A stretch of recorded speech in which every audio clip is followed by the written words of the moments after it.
అందరికీ నమస్కారం. తెలుగు కథల నిలయం ఛానల్‌కి స్వాగతం. హలో మంజు అంటూ తల్లి మీనాక్షమ్మ దగ్గర నుంచి ఫోను. అమ్మా ఎలా ఉన్నావు? నాన్న ఎలా ఉన్నారు? అడిగింది మంజూష. నాన్న గురించేనమ్మా నా దిగులంతా. ఏమిటో ఈ మధ్య మతిమరుపు ఎక్కువైంది నిట్టూర్చింది మీనాక్షమ్మ. అమ్మా ఈ వయసులో అది మామూలే. నువ్వు ఊరికే కంగారు పడకు నవ్వింది మంజు. అలా కాదు మంజు. నువ్వు ఒకసారి రాకూడదూ? అసలు విషయం ఏమిటో తెలుస్తుంది.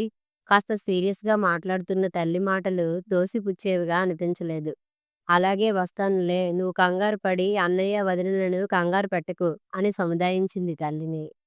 రాఘవేంద్రరావు, మీనాక్షి దంపతులకు ఇద్దరు సంతానం. కొడుకు శ్రీవత్స, కూతురు మంజూష. శ్రీవత్స భార్య త్రిపురతో హైదరాబాద్‌లో తల్లిదండ్రులతో కలిసే ఉంటాడు. అతను ఒక ప్రైవేట్ కంపెనీలో మేనేజర్‌గా పనిచేస్తున్నాడు. వాళ్లకు 5 ఏళ్ల పాప హర్షిని. కూతురు మంజూష సిద్ధార్థ్‌తో పెళ్లై బెంగుళూరులో ఉంటోంది. Siddharth software engineer.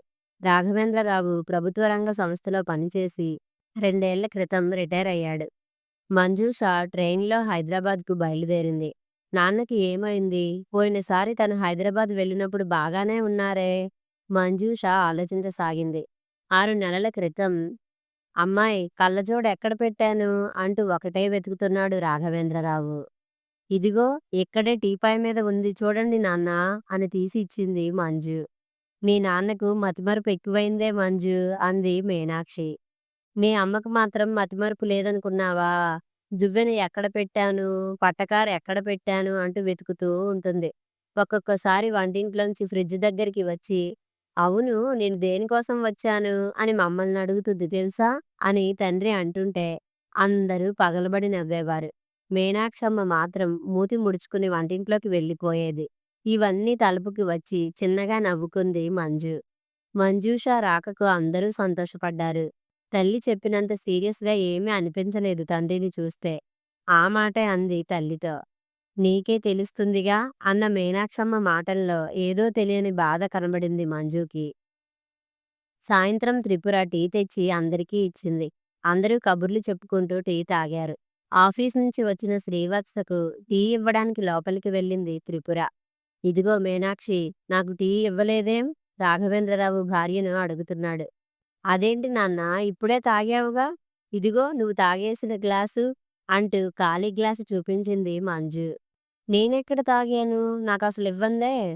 ఇది మీ అమ్మ గ్లాసు. ఈ మధ్య మీ అమ్మ నాకు కాఫీలు, టీలు అసలివ్వడం లేదమ్మా. బొత్తిగా మతిమరుపు మనిషి. కంప్లైంట్ చేస్తున్న తండ్రిని కాస్త వింతగా చూసింది. పోనీలే నాన్నా ఇప్పుడే తెస్తాను అంటూ వంటింట్లోకి వెళ్ళి టీ చేసి తీసుకుని వచ్చింది మంజు. మళ్ళీ ఎందుకు తెచ్చావమ్మా? ఇప్పుడేగా మనమందరం తాగాం. నీకు కూడా మీ అమ్మలాగా మతిమరుపొచ్చిందా? అంటున్నాడు రాఘవేంద్రరావు. తల్లి తన వైపు చూసింది.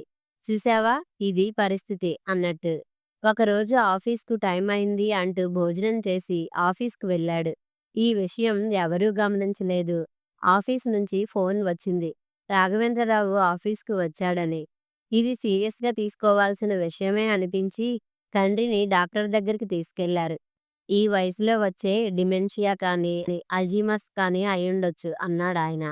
పరీక్షలు చేద్దాం అంటూ జాగ్రత్తగా చూసుకోమని చెప్పి ఏవో కొన్ని మందులు వాడమన్నాడు.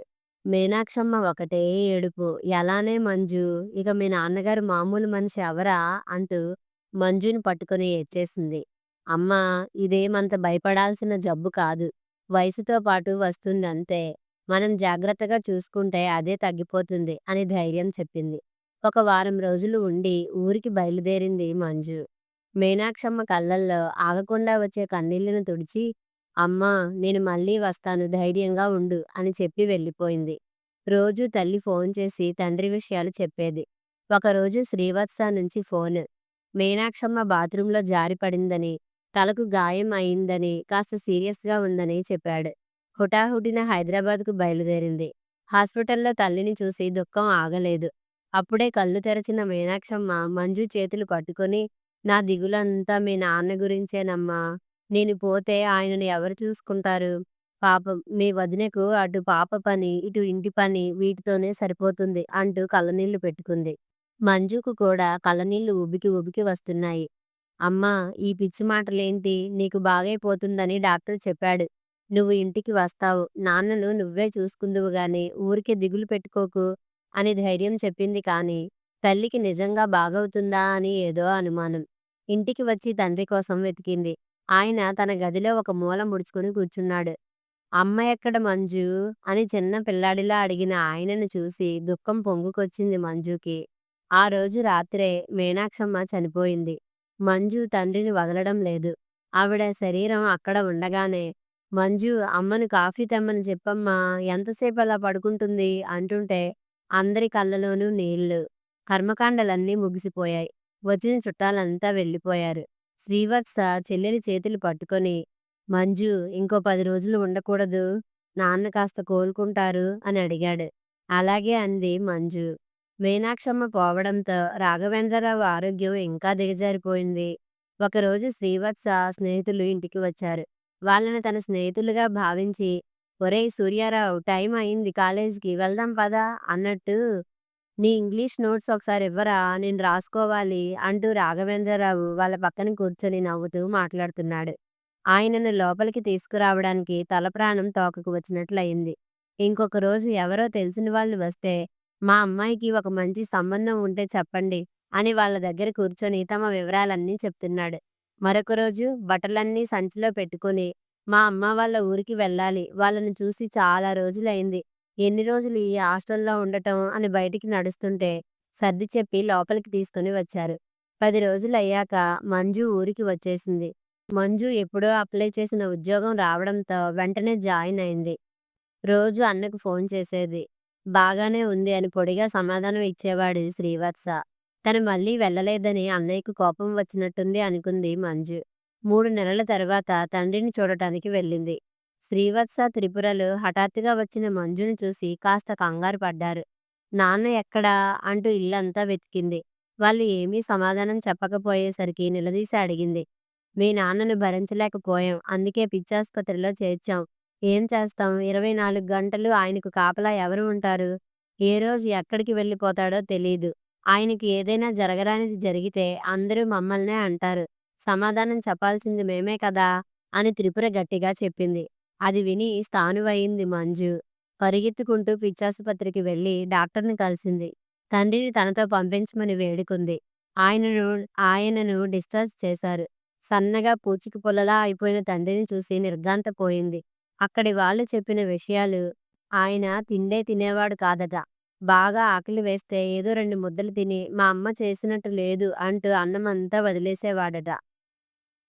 మంజూషను అసలు గుర్తుపట్టలేదాయన. "ఎవరమ్మా నువ్వు?" అంటూ ఎగాదిగా చూశాడు. మంజుకు దుఃఖం పొంగుకొచ్చింది. తండ్రిని తీసుకొని ఆ రోజే బెంగుళూరుకి వచ్చేసింది. ఒక వారం రోజుల తరువాత తండ్రి కొంచెం కుదుట పడ్డట్టు అయింది. ఒకరోజు, "అమ్మా, నువ్వెవరివో కానీ మా అమ్మలాగా మంచి భోజనం పెట్టావు.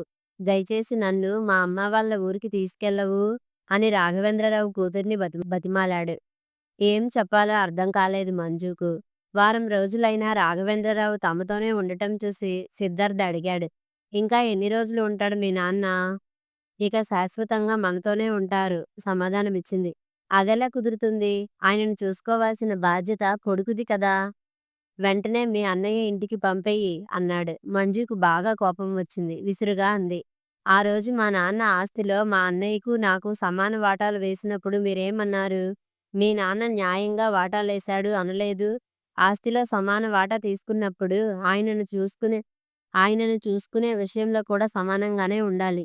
కూతుళ్ళకు హక్కులు కావాలి కానీ బాధ్యతలు అక్కర్లేదా? ఇదెక్కడి న్యాయం?" అంది కోపంగా. ఆయనను తమతో ఉంచుకోవడానికి సిద్ధార్థి ససేమిరా ఒప్పుకోలేదు. వేరే ఇల్లు తీసుకొని తండ్రితో పాటు ఉండటానికి నిశ్చయించుకుంది. సిద్ధార్థ్ మౌనంగా ఉండిపోయాడు. కొన్ని రోజులు పోయాక తనే వస్తుందిలే అని ధీమాగా ఉన్నాడు. ఆఫీస్ వాళ్ళను ఇంటి నుంచి పని చేస్తానని అడిగింది.